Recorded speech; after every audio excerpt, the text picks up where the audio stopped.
Korang tahu tak mana nak makan western yang sedap? Ni aku tunjuk ke korang. Kat sini tempat dia cantik gila doh. Tempat dia sangat selesa dan cozy. Dah macam hotel-hotel dah. Dan inilah dia makanan yang kita orang order.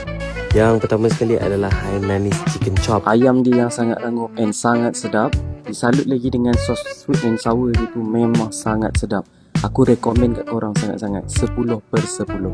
Yang kedua pula adalah spicy creamy seafood pasta. Yang ni pun sedap juga. Rasa dia masam-masam and spicy gitu. Udang dia pun besar, memang rugi korang tak cuba. Yang ni aku bagi 9/10. Next ialah creamy mushroom soup dia. Mushroom soup ni aku rasa memang dia orang buat homemade. Memang sangat creamy and sangat sedap. Berkena dengan garlic bread dia memang kau.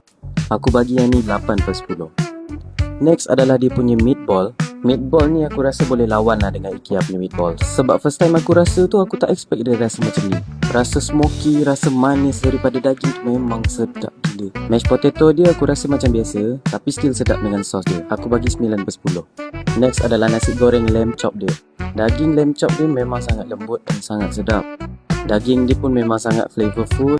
Kena lagi dengan black pepper sauce dia memang sangat sedap. Bila makan dengan nasi tu, daging tu memang stand out gila. Memang sangat sedap. Aku bagi 10/10. Dan last sekali adalah nachos dia. Sepatutnya ada cheese tarik, tapi sebab dah sejuk kan, so aku tunjuk kat korang daging-daging yang dia pakai memang banyak.